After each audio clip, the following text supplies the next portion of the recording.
मेरी शादी जिस लड़के से हुई थी वह बहुत कम उम्र का था। इसको मैं अपना बच्चा समझती थी, लेकिन मजबूरी में इससे शादी करना पड़ा। लेकिन शादी की पहली रात में देखकर डर गई जब इसने 10 दफ़ा मेरे साथ। आज मेरा निकाह था, मैं दुल्हन बनी बैठी थी। मैं तो वैसे भी बहुत हसीन थी, मगर आज और भी खूबसूरत लग रही थी। सभी कह रहे थे, मगर मेरा दिल तड़प रहा था कि ये कैसे हो गया था। ऐसा नहीं होना चाहिए था। मैं बहुत खौफज़दा थी। आज तक अपनी जिस देवर से मेरी बहुत अच्छी दोस्ती थी, जिसे मैं अपना बच्चा समझती थी, आज वही मेरा शौहर कैसे बन गया था। मैं इसका सामना कैसे करूँगी। थोड़ी देर बाद दरवाज़ा खुला, मैं अपने आप में ही सिमट गई। वे अंदर आ गया था। वे मेरे पास बैठा, मेरे हाथों में कपकपाहट हो रही थी। सारम ने मेरा नाम पुकारा तो मैं चीख गई। आज तक वे मुझे रावल भाभी कहता था और आज सिर्फ रावल रहा था।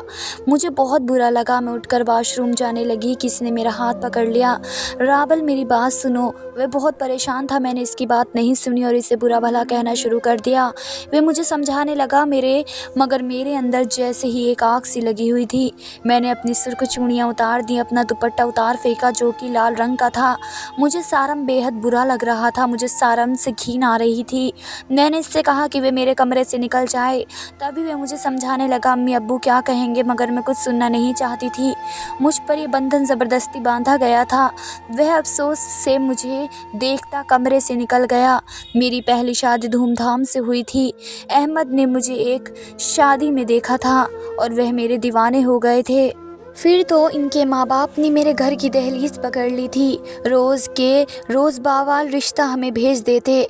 घर वालों ने ये रिश्ता कबूल कर लिया था। झट मंगने पर फिर पट बिया हो गया था। मैं बहुत खुश थी। अहमद का प्यार, इनकी मोहब्बत मुझसे संभाले नहीं संभलती थी।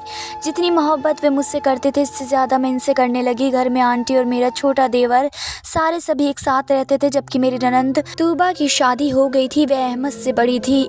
मेरी सास मुझसे बहुत मोहब्बत करती थी। मैं भी हर मुमकिन इनकी खिदमत करती। और सारम तो जैसे मेरे लिए किसी बच्चे की मानित था। हर वक्त मेरे आगे पीछे घूमता रहता था। भाभी आप बहुत ही अच्छी हैं। वो मेरा दुपट्टा चूमता, मैं इसे गले से लगा लेती।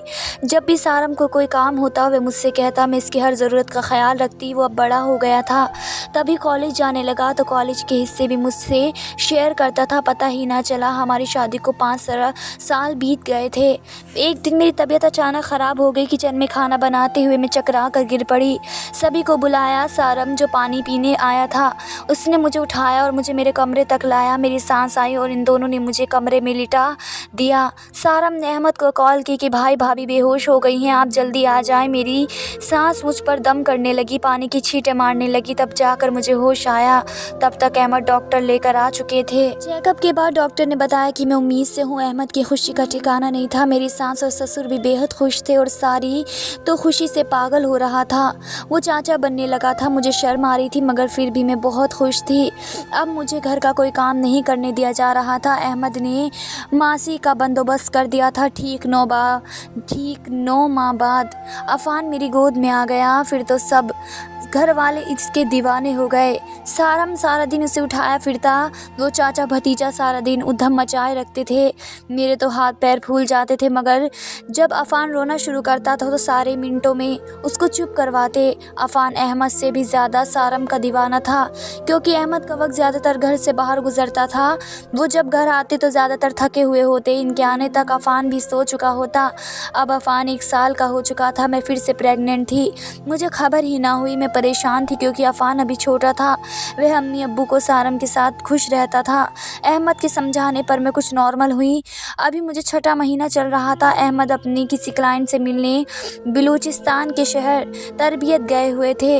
मुझे बहुत डर लग रहा था क्योंकि वहाँ के हालात ठीक नहीं थे, मगर अहमद ने मुझे तसल्ली दी, जब तक तुम्हारी मोहब्बत मेरे साथ है मुझे कुछ नहीं होगा। वो मुझे अपना और बच्चों का ख्याल रखने का कह कर चले गए। इन्हें गए हुए 2 दिन हो गए थे। इनसे बस एक बार फ़ोन पर बात हुई थी। एक दिन हम सब लॉन्च में बैठे टीवी देख रहे थे।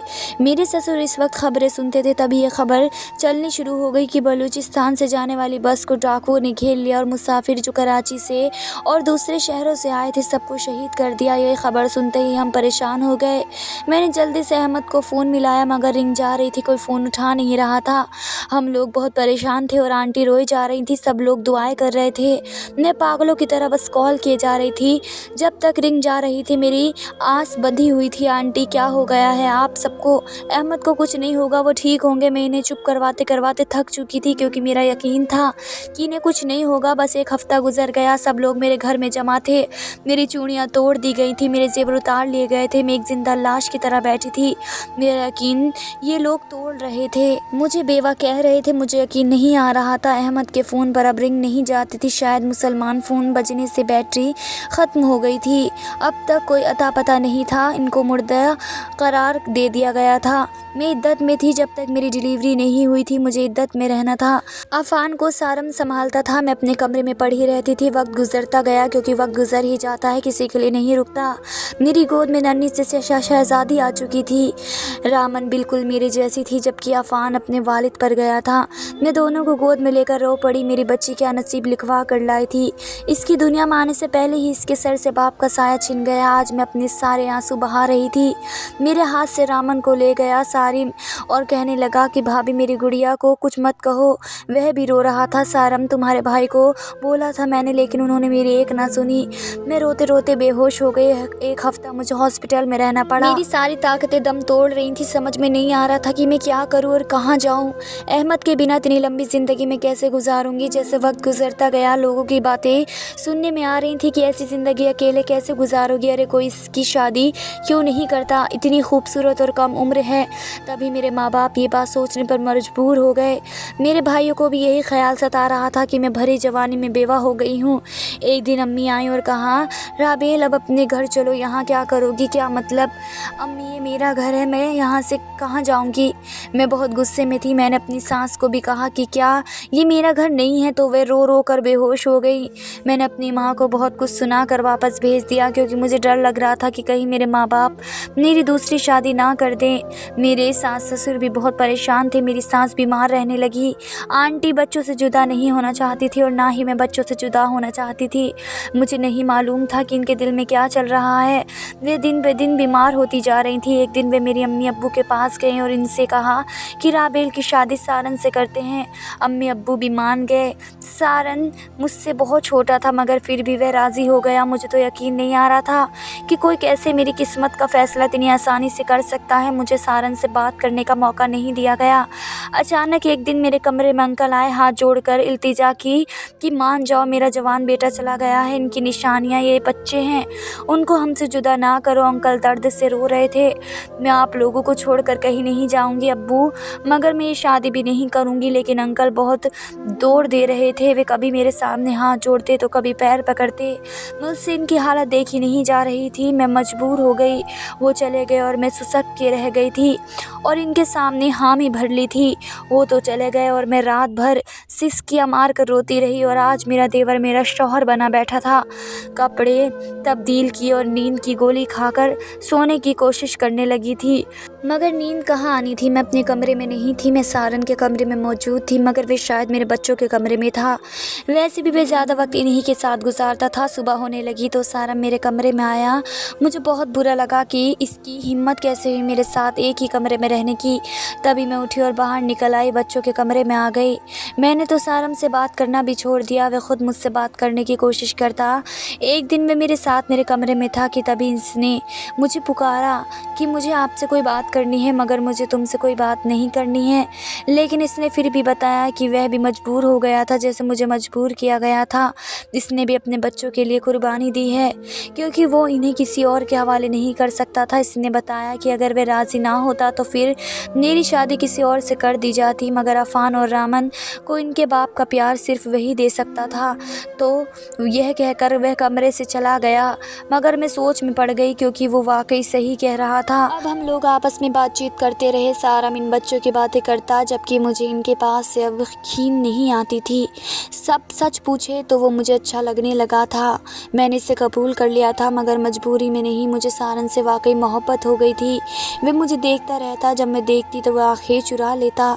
इसे मेरी पसंद नापसंद का बहुत ख्याल था, लेकिन इसने मुझे कहा, राबेल मुझे आपसे मोहब्बत हो गई है। मुझे हैरत थी। तभी वो बोला, इसने हैरत की क्या बात है, अब हमारा रिश्ता बदल चुका कहा है आप मेरे निकाह में हैं, मेरा आपके बिना दिल भी नहीं लगता। इसने मेरा हाथ पकड़ा तो मैं चुप हो गई। इसने अपनी मोहब्बत का इजहार किया था तो मैंने भी बर्फ़ की दीवार हमारे बीच से हटानी थी। अब हम दोनों एक हो चुके थे। सारम मेरा बहुत ख्याल रखता था, मेरे उठने से पहले ही मेरे लिए चाय बना कर लाता। इसकी दीवानगी उरूज पर थी। हमारी मुकम्मल फैमिली हो गई थी। अब हम खुश थे, मगर अहमद को मैं भुला नहीं सकी थी। वे मेरे साथ थे, क्योंकि सच तो ये था कि मरने वालों के साथ मरा नहीं जाता। आज मेरी और सारम की शादी को 4 साल हो चुके थे। हमारा एक बेटा भी हो गया था जो मेरा और सारम का था। मुझे डर था कि सारम अपनी औलाद के सामने अफान और रामन को भूल ना जाए, मगर ये मेरी भूल थी।